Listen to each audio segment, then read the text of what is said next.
The driver who saw too much. Hashtag part 1. The golden opportunity. I never thought a Craigslist ad would change my life forever. But that's exactly what happened on a Tuesday afternoon in March 2019, when I was scrolling through job listings for the third time that day, my bank account sitting at a depressing $247. The posting was simple, almost too simple. Asterisk, private driver needed. Excellent pay. Discretion required. Evening hours. Must have clean record. Asterisk. The pay caught my attention immediately. $800 a week cash. For a 22-year-old community college dropout working 2 part-time jobs that barely covered rent, it seemed like winning the lottery. I applied within minutes, not really expecting to hear back. But I did hear back. That same evening, actually. The text came from an unknown number. Asterisk interview tomorrow, 6 p.m. 1247 Hillcrest Manor. Bring your driver's license. Don't be late. Asterisk. No name, no company. Just an address in the wealthiest part of the city, where houses had gates and driveways longer than my street. I should have been suspicious. Looking back, there were red flags everywhere.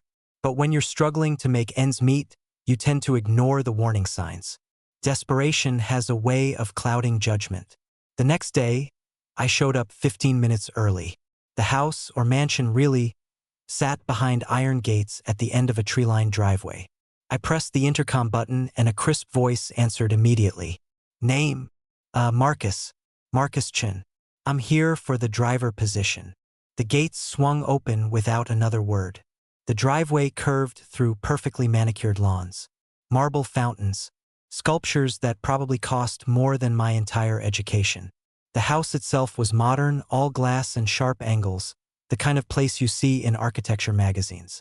I parked my beat-up Honda Civic next to a row of luxury cars and immediately felt out of place. A Mercedes S-Class, a Porsche, and something I didn't even recognize, all gleaming under the setting sun. Before I could second-guess myself, the front door opened. A man in his 50s stepped out, tall and impeccably dressed in a tailored suit.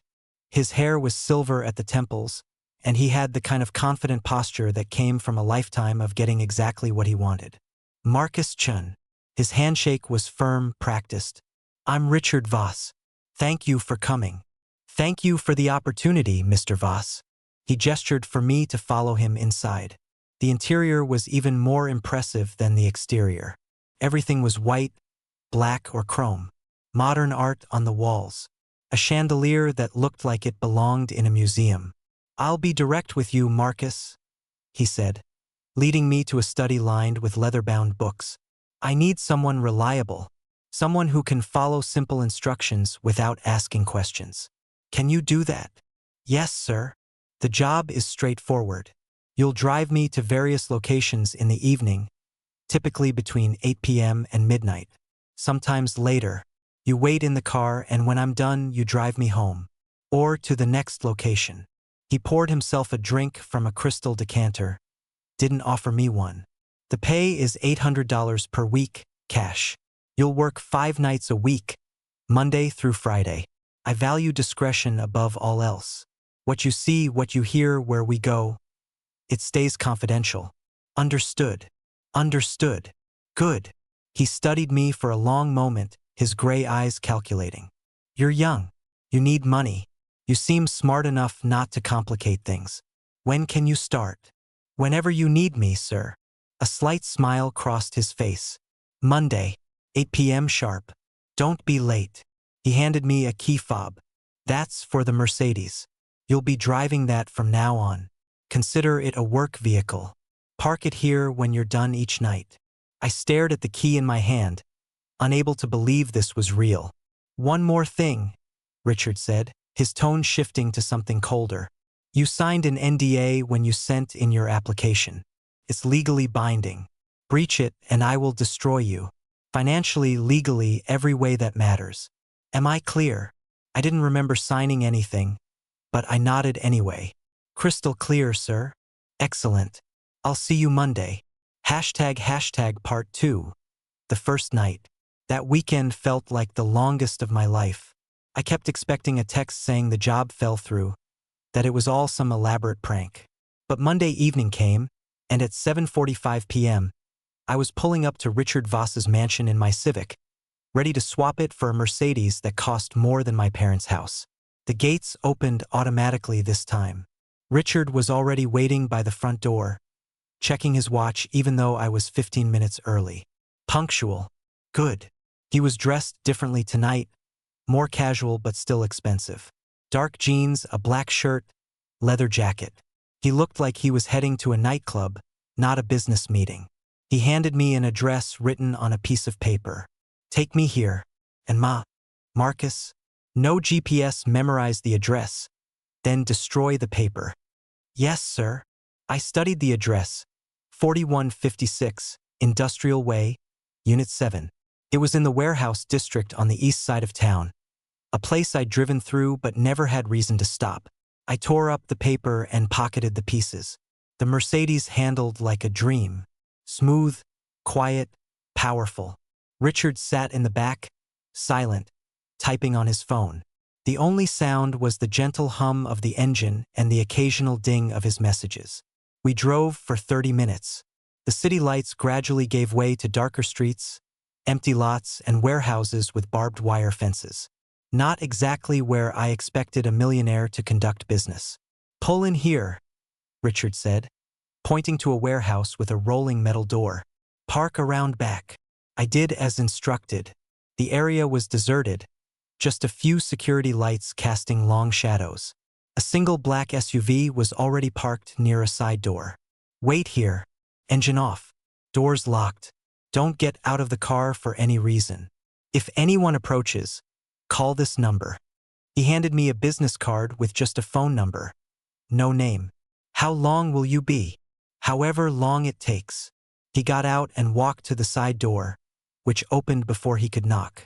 A large man in a suit ushered him inside, glanced at the Mercedes, then closed the door. And I waited. 15 minutes passed. Then 30. I checked my phone, scrolled through social media, tried not to think about where I was or what Richard might be doing inside. An hour in, I heard voices, shouting, muffled by the warehouse walls. My heart rate spiked. Should I call that number? But Richard said not to unless someone approached the car. The shouting stopped as suddenly as it started. I forced myself to breathe normally, to stop imagining worst-case scenarios. At the 90-minute mark, the door opened. Richard walked out alone, moving quickly, his face unreadable in the shadows. He got in the back seat without a word. Home, he said simply. I started the engine and pulled out of the lot. In the rearview mirror, I caught a glimpse of Richard's reflection. He was staring out the window, jaw tight, one hand clenched into a fist. We drove in silence. I wanted to ask if everything was okay, but I remembered his instructions. No questions. Back at the mansion, he got out and paused. You did well tonight, Marcus. Same time tomorrow. He handed me an envelope. I waited until I was back in my Civic to open it. $800 bills, crisp and new. I sat there for a moment, gripping the steering wheel, telling myself this was just a job. Rich people had weird business hours. Maybe he was investing in real estate, checking out properties at night. Maybe he was buying art from private collectors. Maybe. ## part 3. The routine. The next 3 weeks fell into a rhythm. Monday through Friday, 8 p.m. sharp, I'd show up at the mansion. Richard would have an address ready, always memorized, never written down after that first night. We'd drive to various locations around the city. Some places made sense. Upscale restaurants where he'd disappear into private dining rooms. A penthouse apartment downtown. An exclusive country club. But other places didn't fit the pattern. Abandoned buildings. Storage facilities. A shipping yard by the docks. Always at night. Always in areas where no one would notice or care about a luxury car parked in the shadows. Richard never explained, and I never asked. The money was good. Great, actually. I'd already caught up on rent, paid off a credit card, and started saving. For the first time in years, I wasn't living paycheck to paycheck. But I'd be lying if I said I wasn't curious. Or concerned. The breakthrough, if you can call it that, came on a Friday night in my 4th week. The address was another warehouse, this one near the airport. We arrived around 9 p.m. The usual routine: park around back, wait in the car, don't ask questions. Richard went inside. I settled in for what I expected would be an hour or two of scrolling through my phone. But tonight was different. About 40 minutes in, I needed to piss. Badly. I'd made the mistake of drinking a large coffee on the way over, and now my bladder was screaming. I debated holding it, but we'd been here almost an hour and Richard's meetings usually lasted at least 90 minutes. I grabbed an empty coffee cup from the cup holder, figuring I could handle this discreetly. That's when I heard the gunshot. A single crack that echoed across the empty lot, unmistakable and terrifying. My blood went cold. Every instinct screamed at me to start the engine and get the hell out of there. But Richard was still inside. I sat frozen, hand on the key, heart hammering. Seconds felt like hours. Should I call that emergency number? Should I drive away? Should I? The side door burst open. Richard came out fast, almost running. But he wasn't alone. Another man was with him, and they were half carrying, half dragging someone between them. I couldn't see clearly in the darkness, but I could see enough. The person in the middle wasn't walking. Their head was slumped forward. Their arms hung limp. Richard's eyes locked onto the Mercedes, onto me in the driver's seat. For a split second, we just stared at each other through the windshield. Then he shouted something to the other man and they changed direction, moving toward the black SUV instead. They shoved the unconscious person into the back seat. Richard exchanged a few quick words with the other guy, then jogged over to the Mercedes. He yanked open the back door and got in, breathing hard. Drive. Now. My hands were shaking so badly I could barely turn the key. The engine roared to life. Marcus. Drive. Now. I threw the car into gear and pulled out of the lot, tires squealing slightly on the pavement. Normal speed, Richard barked. Don't draw attention. I forced myself to slow down, to breathe, to keep my hands steady on the wheel. In the rearview mirror, Richard was checking his clothes, his hands. Looking for something. Blood, I realized. He was checking for blood. Home, he said. Take the surface streets, not the highway. Mr. Voss, what? Shut up and drive. I shut up and drove. The 30-minute trip back felt like an eternity. Every red light, every passing cop car, every shadow made my pulse spike. Richard sat in the back seat, perfectly still now, staring out the window like nothing had happened. When we finally pulled up to the mansion, he got out and leaned back in through the window. You saw nothing tonight. Understood. I nodded, unable to find my voice. Say it. I saw nothing. Good. He reached into his jacket and pulled out not one but 2 envelopes. Here's this week's pay, and a bonus for your continued discretion. He walked toward the house, then stopped and turned back. Marcus, you're a smart kid. You've kept your head down, done your job, stayed quiet. That's exactly what I need. But tonight was a test. The real work starts now. Same time Monday. And from now on, you're getting $1,200 a week. He disappeared inside before I could respond. I sat there in the driveway, hands still trembling, and opened the second envelope. $2,000. I drove home in a daze, my mind racing. A gunshot. An unconscious body. Richard checking himself for blood. This wasn't a driving job. It was something else entirely. And I was already in too deep to walk away. ## part 4. The descent. That weekend was torture. I barely slept. Every time I closed my eyes, I saw that scene. Richard and the other man dragging someone to the SUV. The slumped head. The limp arms. I told myself it could have been anything. Maybe it was a medical emergency. Maybe someone had passed out. Maybe the gunshot was unrelated, from somewhere else nearby. But I knew better. Deep down, I knew.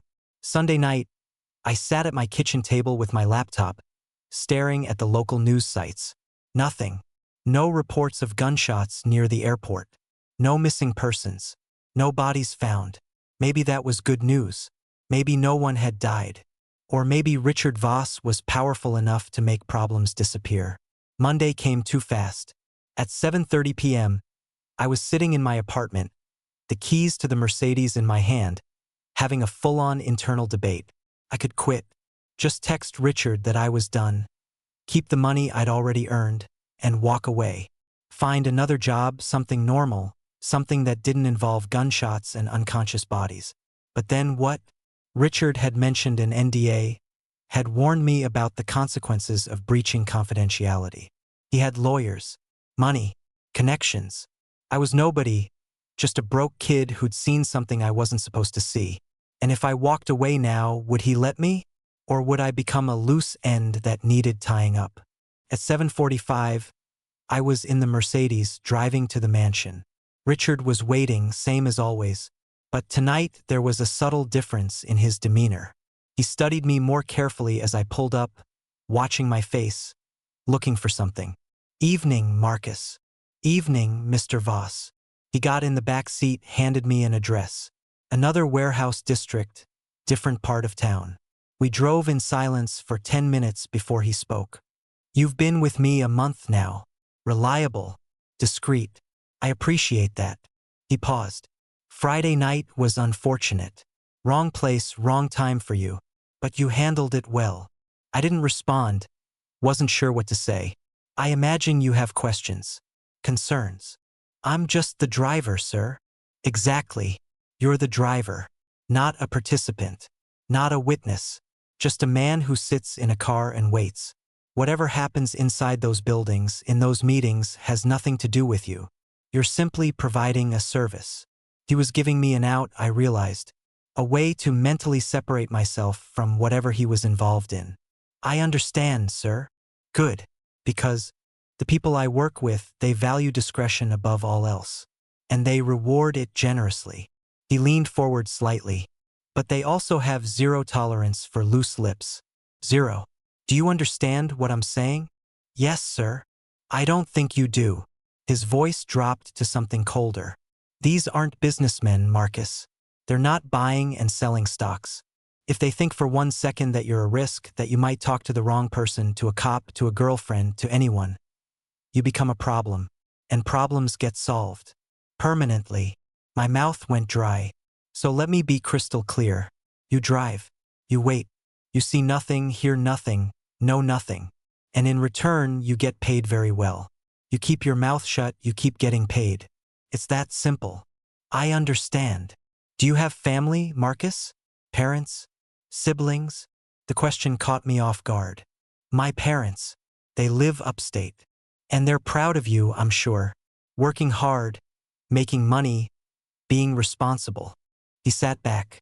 "It would be a shame if anything happened to disrupt their peaceful lives. If they suddenly had to worry about their son. Or worse." The threat was implicit but unmistakable. "You'll never have a problem with me, Mr. Voss. I swear." "I know I won't." His tone brightened slightly, the warmth returning like flipping a switch. "Because you're smart. You understand how the world works. And you're about to be very well compensated for that understanding." We arrived at the warehouse. Same routine, park around back, wait in the car. But this time, before Richard got out, he turned back to me. "One more thing. Starting tonight, you're getting $1,500 a week. Consider it hazard pay." He closed the door and walked into the warehouse. I sat there, gripping the steering wheel, my heart pounding. $1,500 a week. $78,000 a year. Cash. All I had to do was keep my mouth shut. All I had to do was pretend I didn't see anything. All I had to do was become an accomplice. ## Part 5. The breaking point. 2 months passed. 8 weeks of driving Richard Voss to shadowy meetings in forgotten corners of the city. 8 weeks of pretending I didn't notice the blood on his shoes one night. 8 weeks of ignoring the screams I heard coming from a storage unit. 8 weeks of collecting envelopes stuffed with cash. I'd made over $12,000. I'd moved into a better apartment. Bought a used car that actually ran properly. Sent money home to my parents, telling them I'd gotten a great job as an executive driver. I'd also started drinking more, sleeping less, jumping at sudden noises. The money was incredible. The guilt was crushing. But I kept telling myself the same thing Richard had told me. I was just the driver. Whatever happened in those buildings had nothing to do with me. I wasn't hurting anyone. I was just sitting in a car. Then came the night that changed everything. It was a Thursday in late May. Richard gave me an address I didn't recognize, deep in an industrial area I'd never been to before. The building was an old factory, abandoned by the looks of it, with broken windows and graffiti on the walls. "This one might take a while," Richard said. 3, maybe 4 hours. "You can grab food if you want, but stay within a 5-minute drive." "Yes, sir." He disappeared into the factory through a side entrance. I waited 30 minutes, then drove to a nearby convenience store for coffee and a sandwich. The clerk barely looked up from his phone as I paid. The area was dead, just warehouses and empty lots. Back at the factory, I parked and settled in to wait. An hour passed, then 2. My phone battery was dying and I'd forgotten my charger. I was debating whether to nap when I heard it.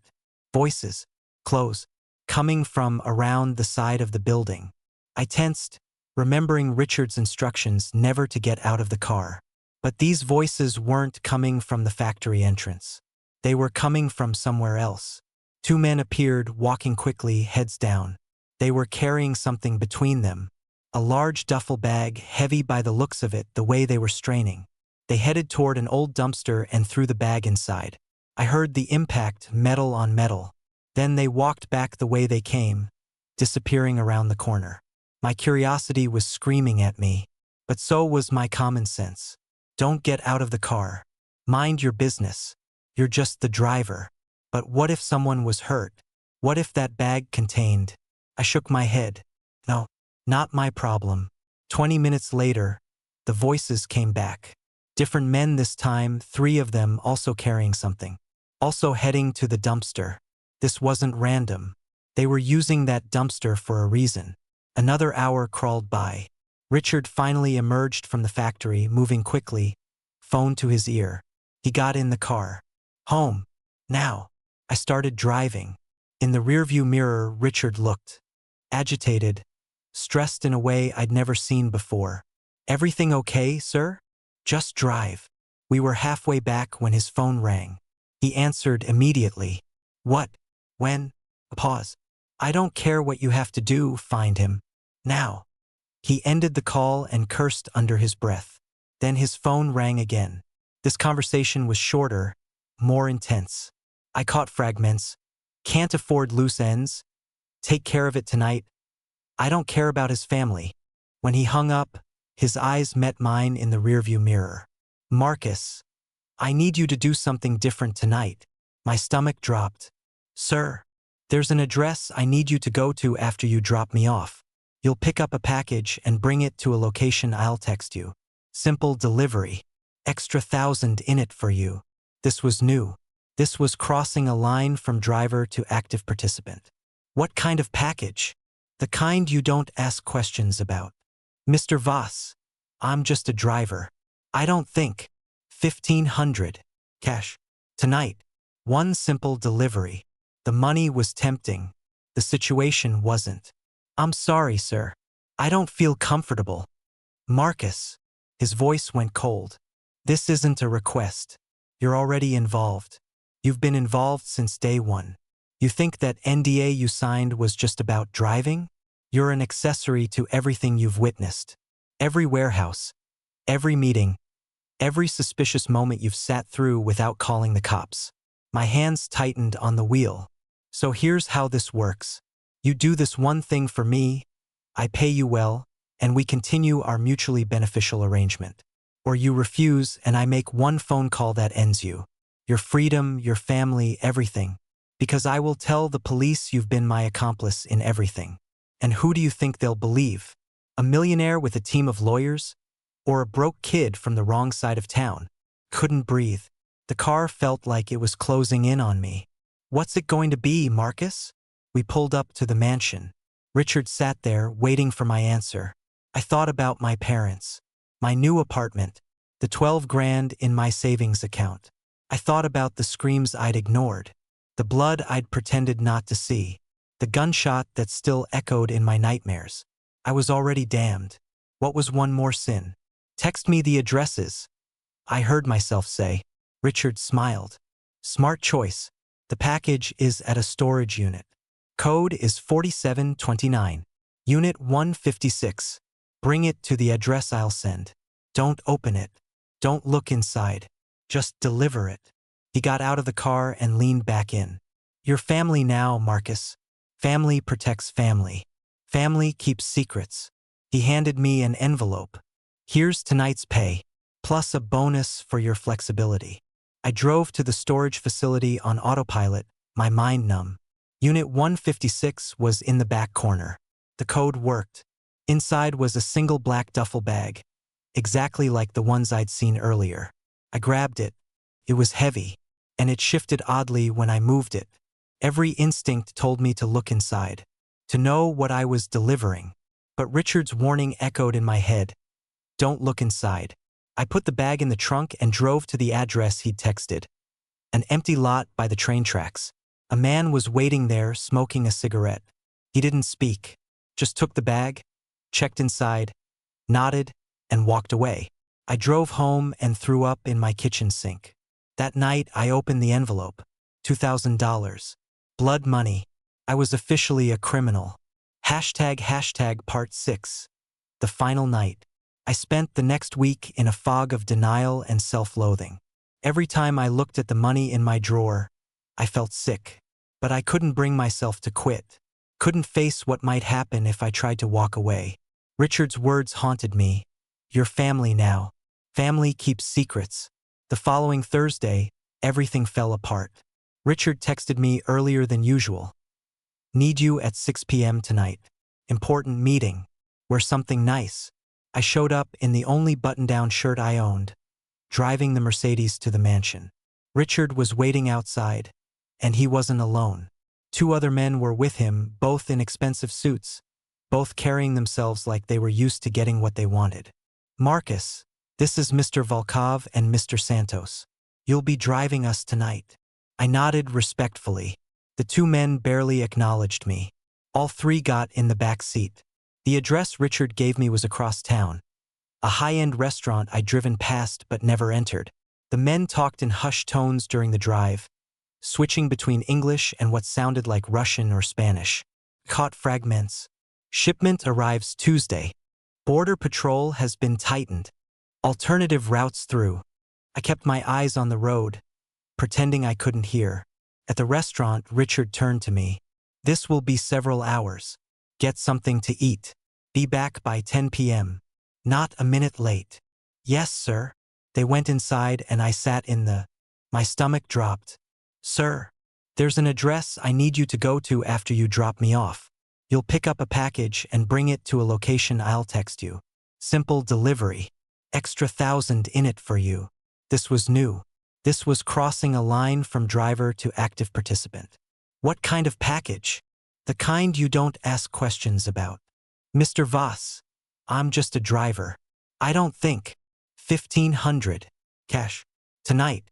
One simple delivery. The money was tempting. The situation wasn't. I'm sorry, sir. I don't feel comfortable. Marcus. His voice went cold. This isn't a request. You're already involved.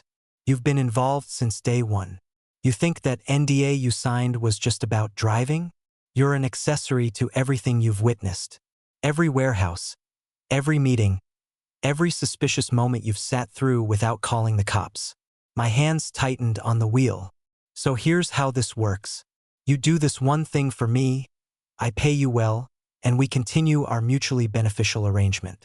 Or you refuse and I make one phone call that ends you. Your freedom, your family, everything. Because I will tell the police you've been my accomplice in everything. And who do you think they'll believe? A millionaire with a team of lawyers? Or a broke kid from the wrong side of town? Couldn't breathe. The car felt like it was closing in on me. What's it going to be, Marcus? We pulled up to the mansion. Richard sat there, waiting for my answer. I thought about my parents, my new apartment, the 12 grand in my savings account. I thought about the screams I'd ignored, the blood I'd pretended not to see, the gunshot that still echoed in my nightmares. I was already damned. What was one more sin? Text me the addresses. I heard myself say. Richard smiled. Smart choice. The package is at a storage unit. Code is 4729. Unit 156. Bring it to the address I'll send. Don't open it. Don't look inside. Just deliver it. He got out of the car and leaned back in. Your family now, Marcus. Family protects family. Family keeps secrets. He handed me an envelope. Here's tonight's pay, plus a bonus for your flexibility. I drove to the storage facility on autopilot, my mind numb. Unit 156 was in the back corner. The code worked. Inside was a single black duffel bag, exactly like the ones I'd seen earlier. I grabbed it. It was heavy, and it shifted oddly when I moved it. Every instinct told me to look inside, to know what I was delivering. But Richard's warning echoed in my head. Don't look inside. I put the bag in the trunk and drove to the address he'd texted. An empty lot by the train tracks. A man was waiting there smoking a cigarette. He didn't speak, just took the bag, checked inside, nodded, and walked away. I drove home and threw up in my kitchen sink. That night, I opened the envelope. $2,000. Blood money. I was officially a criminal. ## part 6. The final night. I spent the next week in a fog of denial and self-loathing. Every time I looked at the money in my drawer, I felt sick. But I couldn't bring myself to quit. Couldn't face what might happen if I tried to walk away. Richard's words haunted me. Your family now. Family keeps secrets. The following Thursday, everything fell apart. Richard texted me earlier than usual. Need you at 6 p.m. tonight. Important meeting. Wear something nice. I showed up in the only button-down shirt I owned, driving the Mercedes to the mansion. Richard was waiting outside, and he wasn't alone. 2 other men were with him, both in expensive suits, both carrying themselves like they were used to getting what they wanted. Marcus, this is Mr. Volkov and Mr. Santos. You'll be driving us tonight. I nodded respectfully. The 2 men barely acknowledged me. All 3 got in the back seat. The address Richard gave me was across town, a high-end restaurant I'd driven past but never entered. The men talked in hushed tones during the drive, switching between English and what sounded like Russian or Spanish. Caught fragments. Shipment arrives Tuesday. Border patrol has been tightened. Alternative routes through. I kept my eyes on the road, pretending I couldn't hear. At the restaurant, Richard turned to me. This will be several hours. Get something to eat. Be back by 10 p.m. Not a minute late. Yes, sir. They went inside, and I sat in the parking lot, my mind racing. Shipment. Border patrol. Alternative routes. This wasn't just money laundering or shady business deals. This was bigger. Drugs, maybe. Or worse. I pulled out my phone and stared at it. I could call the police right now. Tell them everything. The warehouses, the gunshot, the screams, the duffel bags. Maybe they'd protect me. Maybe they'd cut me a deal for cooperating. Or maybe Richard would make good on his threats. Maybe I'd end up in prison. Maybe my family would get hurt. I put the phone away. At 9:45 p.m., I pulled back up to the restaurant. Richard and the other 2 men emerged at exactly 10 p.m., all smiles, clearly pleased with however their meeting had gone. They got in the car, still talking, more relaxed now. Appreciate your flexibility on the timeline. Moscow will be very pleased. Marcus has been invaluable. Completely trustworthy. My name snapped me to attention. Richard was talking about me. He's seen things, heard things, never asked a single question. Best investment I've made in years. One of the other men, Volkov, studied me in the rearview mirror. And you're certain of his loyalty? Absolutely. He understands the consequences. And he's well compensated. Good. Because after Tuesday, we can't afford any loose ends. My blood ran cold. Marcus isn't a loose end, Richard said firmly. He's an asset. For now, Volkov said quietly. The rest of the drive was silent. I dropped them off at the mansion. Richard asked me to wait while he walked the other men to their cars. When he came back, his expression was serious. Marcus, next week is going to be different. Tuesday night specifically. I need you to be ready for a long evening. Multiple stops, multiple pickups. Very important people will be involved. Yes, sir. And after Tuesday, things will go back to normal. Simple driving jobs. Easy money. But Tuesday is crucial. Can I count on you? Every fiber of my being was screaming to say no. To end this now, before whatever was happening on Tuesday happened. But I looked into Richard's eyes and saw the unspoken threat. You're already in this. There's no getting out. You can count on me, sir. Excellent. He handed me an envelope, thicker than usual. This week's pay, plus an advance for Tuesday. $5,000 total. Consider it a show of trust. I took the envelope with shaking hands. Get some rest this weekend, Marcus. Tuesday's going to be a long night. I drove home with $5,000 in blood money sitting next to me. And that's when I made my decision. I wasn't showing up Tuesday. I was going to the police. Tonight. Right now. I tell them everything. Give them names, addresses, everything I could remember. They'd have to protect me. They'd have to. I pulled into my apartment complex, grabbed the envelope, and headed inside. My apartment door was unlocked. I never left it unlocked. My heart hammered as I pushed it open slowly. Someone was sitting on my couch. Esteban. One of Richard's associates I'd seen at a few of the warehouse meetings. A massive man with dead eyes. Marcus, we need to talk. I ran. I didn't grab anything. Just turned and sprinted back down the hallway.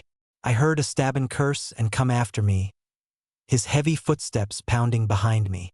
I hit the stairwell and flew down the steps, taking them 3 at a time. I could hear him above me, surprisingly fast for his size. I burst out of the building and ran for the Mercedes. My hands fumbled with the key fob. The locks clicked open. I threw myself inside and jammed the key in the ignition. Esteban appeared in the doorway, running toward the car. The engine roared to life. I threw it in reverse and floored it, nearly hitting another car. Esteban slammed his fist on the hood as I pulled away, his face twisted in rage. I didn't stop driving until I reached the police station downtown. ## epilogue. 3 months later. The police didn't believe me at first. A broke kid claiming his boss was running some kind of criminal empire? It sounded insane. But I had evidence. $12,000 in cash I couldn't explain.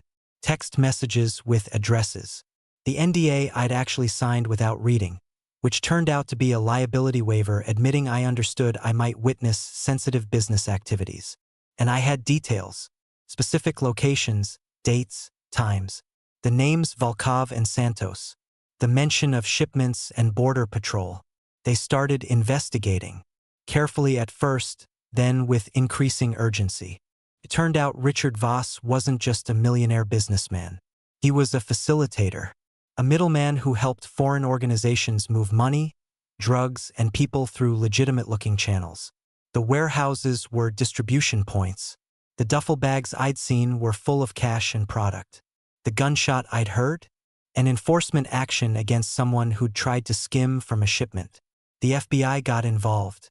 They offered me witness protection in exchange for my full cooperation. I told them everything. The raid happened on a Tuesday, ironically. The same Tuesday I was supposed to work that crucial long shift. Federal agents hit 6 locations simultaneously, including Richard's mansion. They arrested Richard, Volkov, Santos, Esteban, and 17 other people. They found evidence of drug trafficking, money laundering, and 3 murders. 3 people were dead because of the organization I'd been driving for. And I'd known. Maybe not the details, but I'd known something was wrong. The guilt still keeps me up at night. I'm in witness protection now, living in a different state under a different name. The FBI says I'll probably have to testify at trial, but Richard's lawyers are working on a plea deal to avoid that. I think about it every day. How desperation made me ignore every red flag. How money made me complicit in things I can't take back.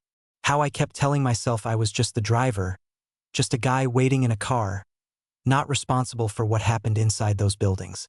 But I was responsible. The moment I took that first envelope of cash and stayed silent, I became part of it. Sometimes I wonder what would have happened if I'd walked into that warehouse the night of the gunshot. If I'd called the police immediately instead of waiting 2 months, would those 3 people still be alive? Would I be able to sleep without nightmares? I'll never know. What I do know is this: there's no such thing as easy money. Every dollar of that 7,800 I made was paid for with pieces of my soul. And no amount of witness protection or new identity can give those back. I was just the driver, but that was enough to make me a criminal. And I'll carry that weight for the rest of my life. The end.